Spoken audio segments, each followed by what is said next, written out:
Hey everybody, this is GKE715 and welcome back to my Let's Play, or not Let's Play, my review of the Contra games. We just reviewed at least almost all of the Contra games, but now we are kind of like at least reaching the end of this. And for information, no, I am not covering the Japanese games. I'm not covering any of them. You know, they're literally just the same games here, so I'm not covering none of them. So instead, we're gonna be like reviewing all the other ones here, and then we're done. So, anyways, we're gonna be heading out. We're gonna be now heading out to do Operation C. This game came out in 1991 on the Game Boy. So on this came out on the Game Boy, and here are the graphics. Yeah, black and white. Let's go here and try this game out. This game came out originally on the Game Boy, and to be honest, though, it's actually kind of a bit impressive. So I believe it's a remake, of the first Contra, I think, or Super Contra. Oh no, I believe it's actually like Super C. Yeah. Yeah, this game came on the Game Boy, and to be honest, though, it's actually kind of a bit impressive how this game came on the Game Boy. I might actually get the game one day for my Chromatic, which is a knockoff Game Boy that can play Game Boy games in much more power than what Nintendo's original Game Boy can do. And of course, you should always have the spread gun always. Spread gun's a little bit like Nerf, I think, like just by seeing things here. Yeah, but the game though, it's surprisingly pretty good, but it is still a bit difficult at best. Oh wait, and I fell down again. Lord, the stupidity of me. But yeah, the Game Boy version though, it's not that bad. Not bad, but the only thing that I hate though is that it doesn't have any color. And I wish it had color. I wish it had color, but we gotta do. Not everything can be colors. We gotta shoot like all these bombs, all that good stuff. It's the first Contra game where you can actually it's the first Contra game that lets you aim down like that. And of course, we're back to the same old arcade format. They have continues. They have continues too. But, that continues, but I don't think if it starts from the very beginning of everything.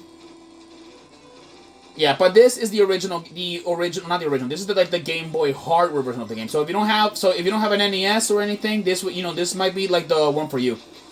Or if you want to take this one on the go, you can take this one on the go using the Game Boy. Yeah, and probably I might get the game one day on my Chromatic so I can play it one day.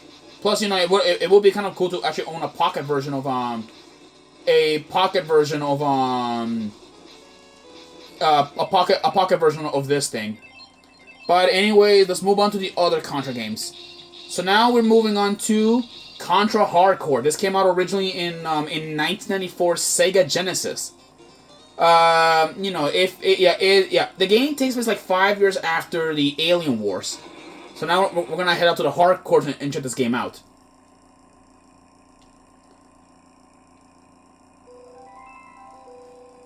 Yeah, and now we're playing on a much more powerful console. I believe the Genesis was stronger. And look at this, Contra Hardcore. This game is actually a bit unique because unlike most games, or unlike you actually get to select your character. Which this game is a bit interesting. You can pick I don't know none of these other character names unfortunately. Oh yeah, it includes Ray, which is this guy. Our security system has been breached by an unknown hacker. Yeah, an unmanned robot is running rampant throughout the city. I want you to proceed to area ASAP and restore order. Yeah. So this is the game. So this is the arcade. Oh boy. Yeah, this is what Contra looks like on the Sega Genesis. It is faster, than the Super Nintendo, and even more powerful, than the 2. So in this game takes place many years in the future, and by this point, there are robots and all that stuff around the place. Yeah, and to be honest, I played this game, but Jesus, I believe, and I feel like it's even more difficult, than the other ones too. Because, you have aliens and all that stuff, going around and all that.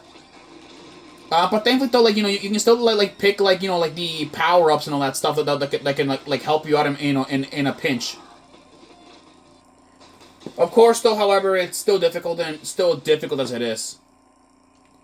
You can continue, thankfully. And you can also, like, choose, like, like another character, if so you wish. Which will load you up, back again in the intro stage, and then you can pick a different character. And some of these characters, they have unique weapons, too. Like, Fang here has, like, a machine gun on his arm. Apparently, like, unlike Ray, who was using like a shotgun or whatever he was using, in this game, Contra's a bit unique because it has the ability to slide. Something that was not in the original Contra games, at all. Which makes it like good, but also like difficult as well. Like difficult. Yeah, that was my fault. Anyways, it's a really difficult game. Let's move on to the next one. Okay, now we're moving on to the other ones here too. These are European-only games. Yeah, y'all heard me correctly. European games. These are the last two games that I will be like reviewing here on the collection, and then I'll probably like move on to something else because I got Zelda on the list, and I just want to like be done with this because like I have a tight schedule when it comes to other games too. So now we have now we're taking on Super Rover Protector. This game came out originally in 1992 on the Super Nintendo. But then we have the sequel, Probotector, which came out in 1994 only for the Sega Genesis. So we're gonna be doing the Probotector Alien Wars, and let's be off. You can also play the original Turbo. I believe it will play the same speed as the Japanese and North American version of Alien Wars 3. Yeah, so I'll play on the original, at least. Turbo makes things more faster and more dangerous, so be careful. And we have the same Konami logo. We've seen it before by this point. Alright, and yeah, like I told you guys, though, like, I am still, like reviewing this game as it is, so... Alright, we're kind of going back on the original, like, Stage 1, kind of thing, back to the arcade formats. And this game is literally just the Super Nintendo version, this is just, the Super Nintendo version, but instead, however, we're playing as a robot, that defends things. So, we're pretty much, just replaying a game, but with no story. Yeah, this game, I believe was censored, because, like, now we only have robots, just shooting each other. And no humans going around, like, doing, like, whatever they're doing. Yeah. So this game, like, is essentially just the European version of the original, like, Super Nintendo Contra. Yeah. So, there's nothing that different here. Yeah, and in fact, I may as well, like, just skip this.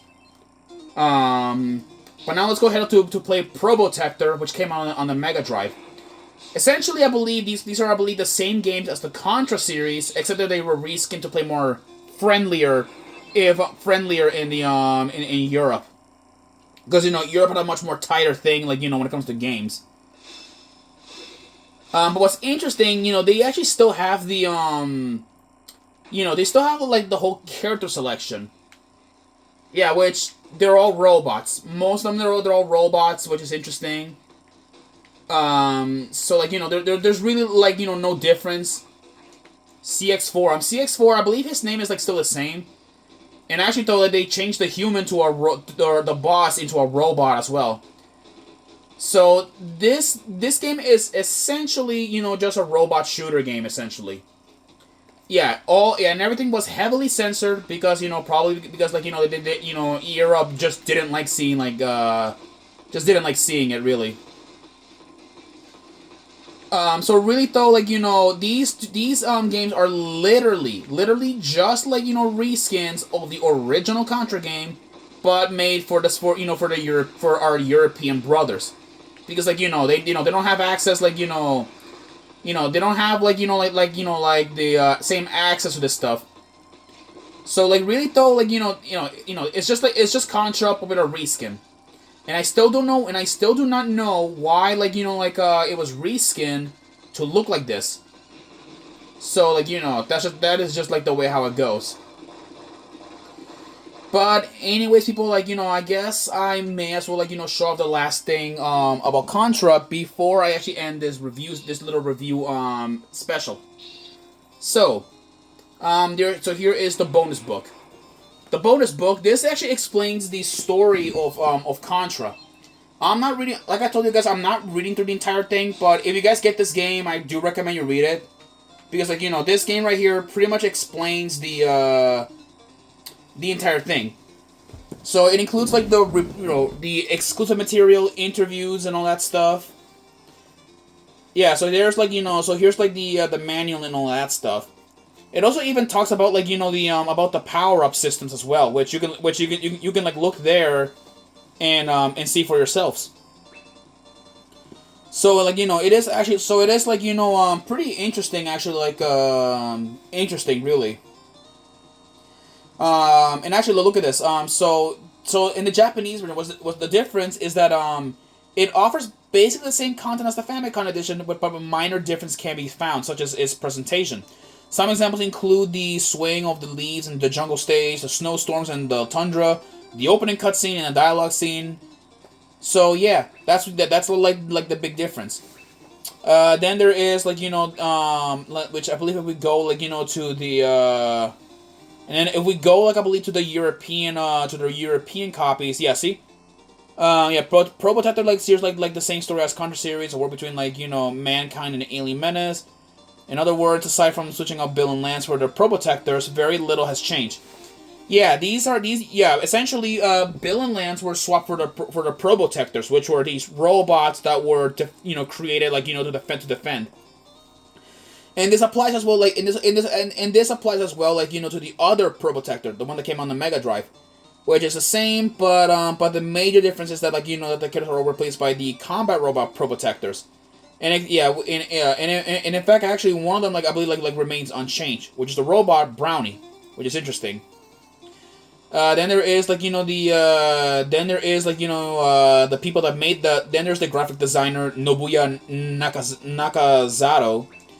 And so really, though, like, you can just look at interviews and all that good stuff here. So really, though, like, this game is chock full, like, of chock full. There's even and here we have also now we actually have a timeline, which by the looks of it we have we have a timeline here. So apparently we have the original. So we have Contra, which came out, which is the first one on the arcade NES. Then we have the Super Contra, which takes place. Operation C, and then we have the other ones, and then there's another Contra game, other Contra games that we never played. This includes Contra Shadow Soldier, only came out on the PlayStation 2, and then we have Neo Contra, only came out on the PS2. So unfortunately, like, I'll never be able to get to play those games, like, later on. So, unless if I do get a PS2, one day I might. In fact, those are some of the games that I don't even think my father even played. Then there we have the designs for the enemies, players, and layouts and stages, all that good stuff. Which, like, it's really, really interesting. I'll tell you guys that. And of course, here we have the Japanese versions. They're all the same as the other games that I played before. So I'm not exactly playing them. I'm not playing them for your information. These are all just Japanese titles. But anyways, people, thank you, like, for joining me on this, like, small time, like, review trilogy. Or not trilogy. I need to look at how many episodes I did, but if it's trilogy, then, hopefully it is. Anyways, people, thank you so much for watching my review of Contra, and I will see you guys back again in Legend of Zelda. Take care.